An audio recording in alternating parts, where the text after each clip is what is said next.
यहाँ पर पानी की बारिश नहीं बल्कि बर्फ़ की बारिश हो रही है। खारदुंगला पास 18,380 फीट यानी कि 5,602 मीटर की अभी हाइट पर हम हैं। पहाड़ों के लिए ये बहुत ही आश्चर्य की बात है कि चारों तरफ ऊंची ऊंची सूखी सूखी पहाड़ियाँ और बीच में ये रेगिस्तान कहाँ से आ गया। अब इन ऊँटों की खास बात बताऊँ मैं आपको, इन ऊँटों पर 2 कुबड़ हैं। कैमल सफारी करना चैलेंजिंग नहीं है, इसमें बैठना चैलेंजिंग है। पे पकड़ के रखना भैया, ये तो कुछ अड़िया लग रहा मुझे।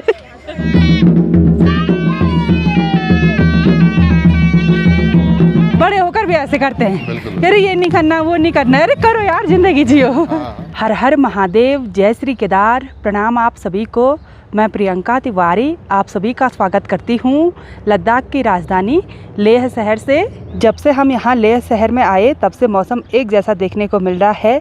आसमान पर बादलों के साथ हल्की हल्की गुनगुनी धूप खिली हुई है और साथ ही बिल्कुल ठंडी ठंडी हवा भी महसूस हो रही है। कल और परसों के दिन पर हमने पूरे लेह शहर की सैर की, बहुत ही बढ़िया अनुभव रहा और इस प्यारे से होम स्टे में हमने 3 दिन स्टे किया। तो अभी सुबह के लगभग 11 बजे ब्रेकफास्ट करने के बाद हम रूम से चेकआउट कर रहे हैं। तो पैकिंग वगैरह हो गई है, तो हस्बैंड जी बैग लेकर भी आ गए हैं। आज तो बढ़िया वो पहन रखी भाई टी-शर्ट, बढ़िया लग रही है। हाँ, प्राइड ऑफ लद्दाख वाली। Thank you so much. कल खरीदी थी ना। हाँ।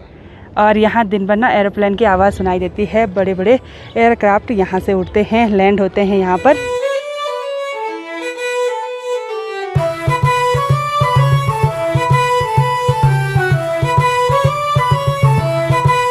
आमा सुबह उठते ही अपने काम पर लग जाती हैं मंत्र जप करना, और सफ़र में आगे बढ़ने से पहले हमने टंकी पर और इस बोतल पर पानी भर दिया है। थैंक यू दीदी, बहुत कंफर्टेबल स्टे रहा, बहुत ही बढ़िया। ठीक है, हाँ हाँ बिल्कुल ज़रूर आएंगे और लोगों को भी सजेस्ट करेंगे। ठीक है, thank you so much, thank you so much. ठीक है अम्मा, जूले, बाय बाय जूले। तो चलिए जी, अब बढ़ते हैं आज के खूबसूरत सफ़र में आगे। और यहाँ से जाने का सच में मन नहीं कर रहा है, ऐसा लगा जैसे हम अपने ही घर में होंगे, इसलिए आराम से उठना, आराम से सोना, मतलब अपने हिसाब से सब चीज़ हो रहा था। तो आज हम लेह से नुब्रा वैली की तरफ अपने सफ़र में आगे बढ़ेंगे।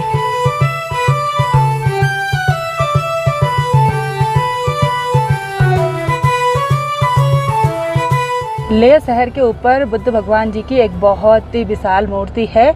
कल हम यहाँ पर नहीं गए थे तो आज दूर से ही दर्शन कर रहे हैं।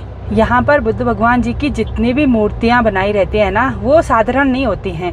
उनमें इतनी भयंकर कलाकारी करी रहती है ना, मतलब वर्षों लग जाते हैं ऐसी कलाकारी को करने में।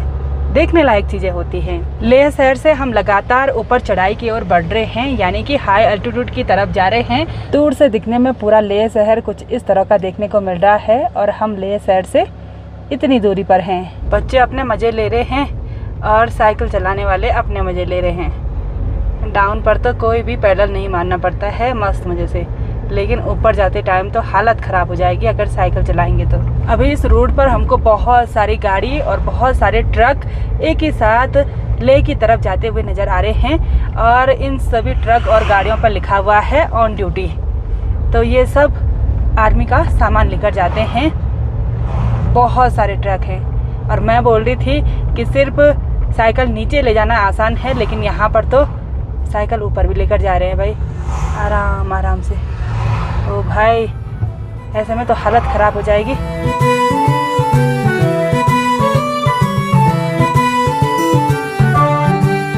खूबसूरत सफ़र में आगे बढ़ते हुए अभी हम खारदुंगला पास पर पहुंच गए हैं और यहाँ का अल्टीट्यूड है 18,380 फीट, यानी कि अभी हम बहुत ही हाई अल्टीट्यूड पर हैं और यहाँ पर 10-15 मिनट से ज़्यादा नहीं रुकना चाहिए क्योंकि ऑक्सीजन लेवल बहुत ही कम है। यहाँ पर तो बहुत सारे टूरिस्ट रुके हुए हैं और साथ ही काफ़ी सारे कैफ़े वगैरह भी बने हुए हैं।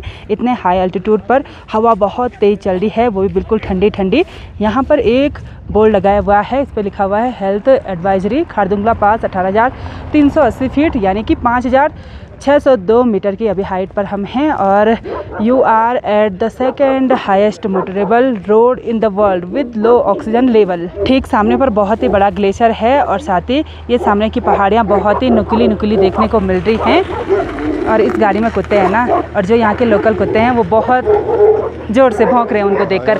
और काफ़ी सारे लोग लेह से ऐसी गाड़ी में आते हैं साइकिल लेकर और यहाँ से नीचे फिर साइकिलिंग करके जाते हैं। ये भी अच्छा है, टॉप तक आओ और फिर साइकिलिंग करके नीचे जाओ। एडवेंचर मस्त है ना। हाँ, ऊपर जाएं फोटो शूट करने के लिए कि यहीं पे करें?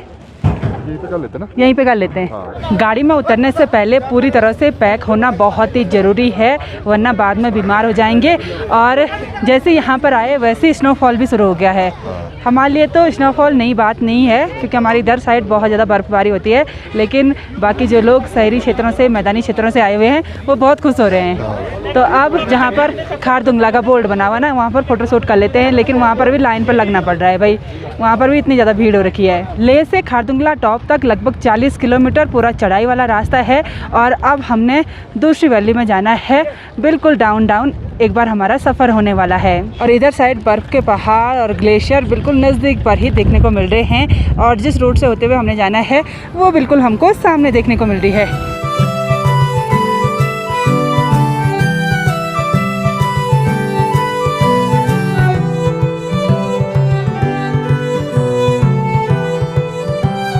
यहाँ पर पानी की बारिश नहीं बल्कि बर्फ़ की बारिश हो रही है, और वो छोटे छोटे कण मोती की तरह बिखर रहे हैं पूरी रोड पर। और जो लोग राइडिंग कर रहे हैं वो तो जम के आनंद ले रहे हैं, कहीं पर रुक भी नहीं रहे, आराम से आगे की ओर बढ़ रहे हैं।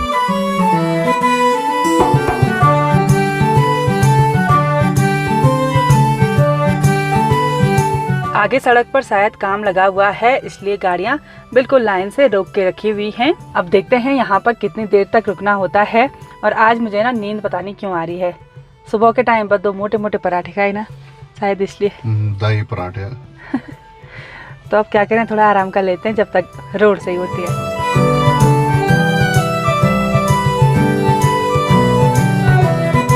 और इस टाइम मौसम काफ़ी बढ़िया हो गया, धूप भी खिली हुई है और ठंडी हवा उतनी ज़्यादा महसूस नहीं हो रही है, तो हमने जैकेट वगैरह उतार दिए। यहाँ श्योक नदी के किनारे बहुत सारे स्पॉट एडवेंचर करने के लिए बने हुए हैं, तो बहुत सारे टूरिस्ट व्हीकल यहाँ पर भी रुके हुए हैं। नुब्रा वैली में आज हमने सोचा था कि हम अपना सफ़र हुंडर तक करेंगे। जैसे हम किसी पहाड़ी की चोटी पर खड़े हो रहे हैं ना, तो हमको आइडिया ही नहीं आ रहा है कि हम कहाँ से होते हुए आए, क्योंकि इतनी घुमावदार रोड यहाँ की है। और श्योक नदी और साथ ही श्योक नदी का बहुत ही बड़ा एरिया, जहाँ पर बहुत ही भयंकर रेत वाला एरिया है, तो लोग ATV राइड का आनंद ले रहे हैं। साथ ही इस रोड पर बहुत सारे टूरिस्ट व्हीकल भी देखने को मिल रहे हैं, और बहुत सारे लोग जिप लाइन का आनंद ले रहे हैं। यहाँ ऊपर काफ़ी खड़ी खड़ी पहाड़ियाँ भी हैं, और सामने पर एक सुंदर सा वाटरफॉल भी देखने को मिल रहा है।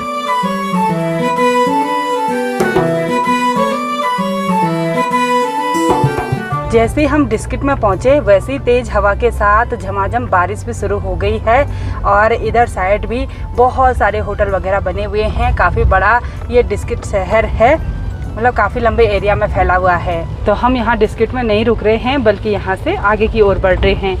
पता नहीं आज यहाँ इतनी तेज़ बारिश कैसे हो रही है। शायद इस वैली में तेज़ बारिश होती है। ऐसा लगता है जैसे यहाँ पर बहुत ही बड़ा फ्लड आया होगा ऊपर पहाड़ियों से, इसलिए कहीं कहीं पर रोड बहुत ही भयंकर उबड़ खाबड़ हो रखी है। अब निर्माण कार्य लगातार जारी है। इतने बड़े एरिया पर पूरा फ्लड आया हुआ है।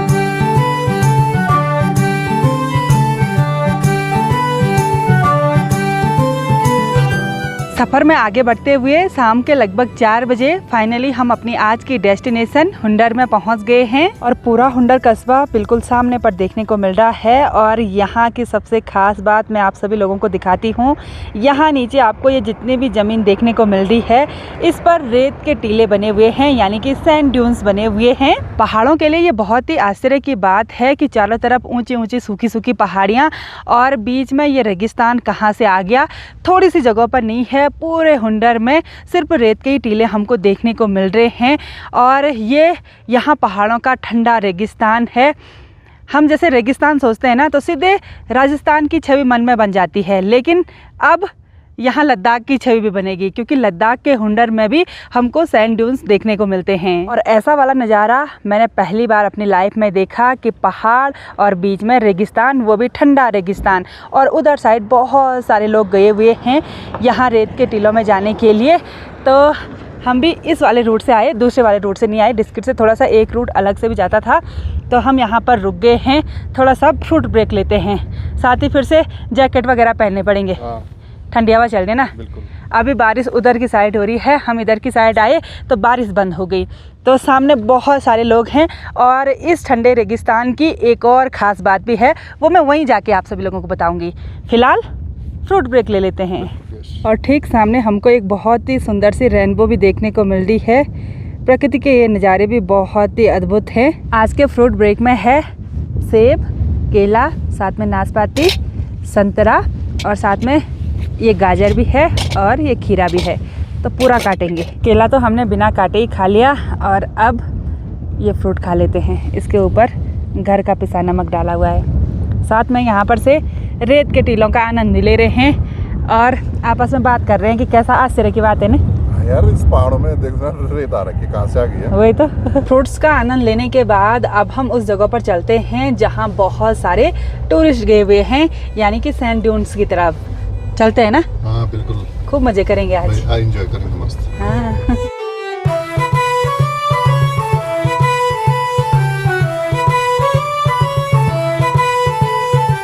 बहुत सारे लोग ऊपर रेत के टीलों में बैठे हुए हैं और इधर साइड पार्किंग का एरिया बहुत ही बड़ा है। साथ ही लोगों ने कैफ़े वगैरह भी खोले हुए हैं। तो अब हम चलते हैं। किधर साइड से जाना है? अच्छा, चलते हैं। एंट्री गेट तो मिल ही जाएगा। हमको उधर की साइड जाना है। तो यहाँ पर एक टेम्परेरी पुल बनाया हुआ है और यहाँ पर एक छोटी सी नदी बह रही है। चलो फटाफट से। और सामने पर आई लव लद्दाख का खूबसूरत सा बोर्ड है, तो सभी लोग वहाँ पर फ़ोटो शूट कर रहे हैं। काफ़ी खुला खुला एरिया है यहाँ पर। वॉशरूम वगैरह बिल्कुल अच्छे से उधर साइड बने हुए हैं। और यहाँ पे लिखा हुआ है हुंडर सैंड ड्यून्स। ये क्या बज रहा है? कल्चरल शो हो रहा है उधर।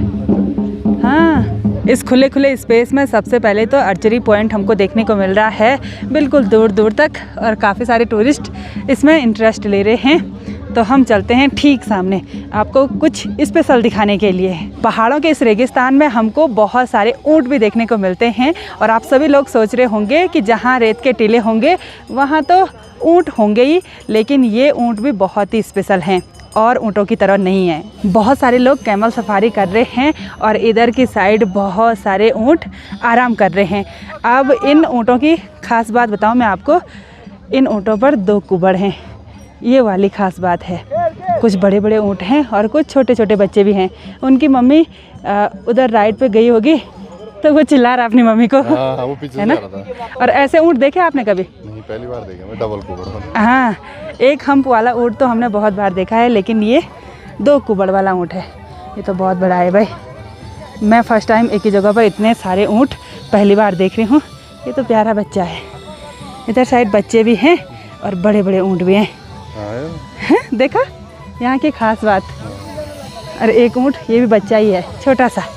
और इधर साइड ये जुगाली कर रहा है। थोड़ी देर पहले घास खाई होगी तो अभी आराम से एंजॉय कर रहा है ये।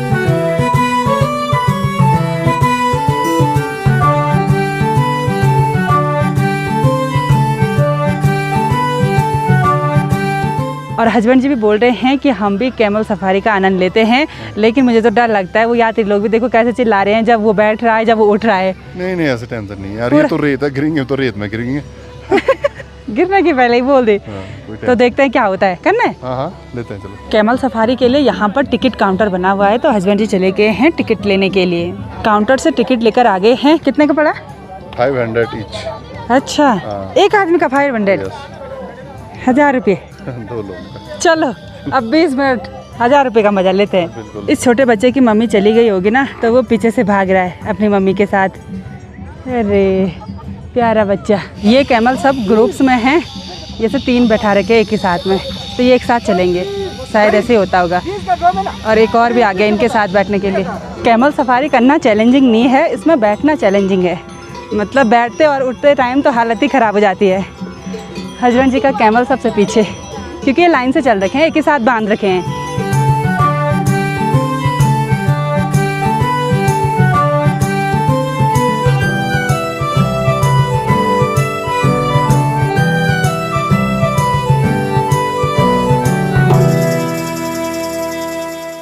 पकड़ के रखना भैया, ये तो कुछ अड़िया लग रहा मुझे।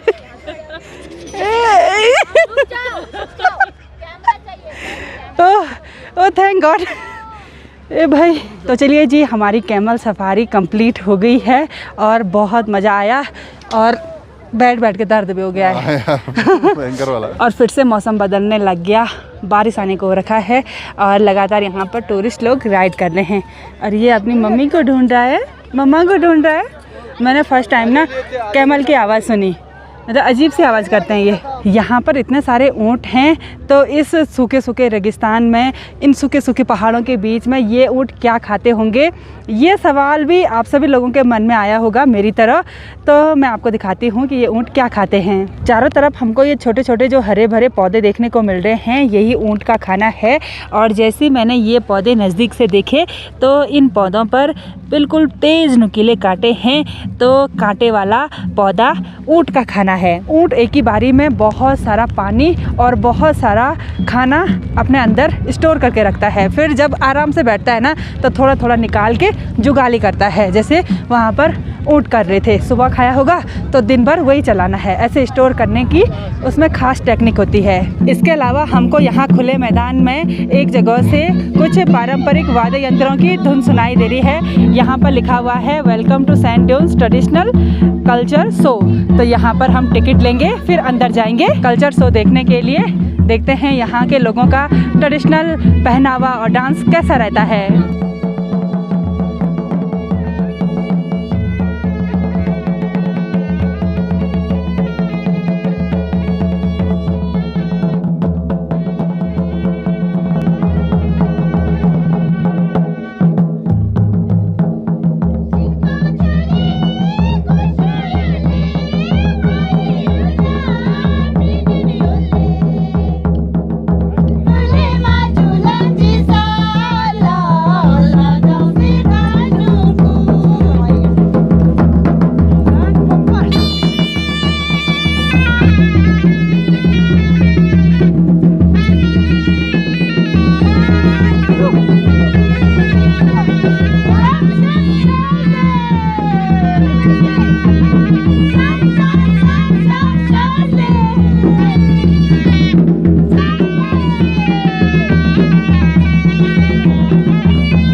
यहाँ के लोगों का ट्रेडिशनल डांस देखकर दिल खुश हो गया और हमने भी उनके साथ डांस करने की कोशिश की। उन्होंने बोला कहाँ गए? उन्होंने बोला कि डांस करो। बोला आपने शूट कर लिया था? हाँ, मैंने शूट कर दिया था। मेरा मन कर रहा था, पर क्या करूं। अच्छा, मेरा कैमरा पकड़ रखा था ना। और जो फॉरेन वाले होते हैं ना, वो कैसे डांस करते हैं ना, हमको भी झिझक नहीं करनी चाहिए। बिल्कुल। मुझे लगता है ना, बचपन से हमें काफ़ी झिझक होती है बहुत सारी चीज़ों के लिए ना, इसलिए हम बड़े होकर भी ऐसे करते हैं। अरे ये नहीं करना, वो नहीं करना। अरे करो यार, जिंदगी जियो। सामने पर फोटो शूट करते हैं, उसके बाद चलते हैं। तो चलिए जी, अब गाड़ी के अंदर बैठते हैं। काफ़ी भीग गए और बारिश लगातार जारी है। आज हम यहीं हुंडर गांव में रुकेंगे। वैसे यहाँ से आगे भी जा सकते हैं, लेकिन सोच रहे हैं कि आज टाइम से होम स्टे ले लेते हैं या होटल वगैरह ले लेते हैं, फिर कल नए दिन की शुरुआत बिल्कुल सुबह सुबह करेंगे। ऐसे 10, 12, 11 बजे के भरोसे नहीं रहेंगे।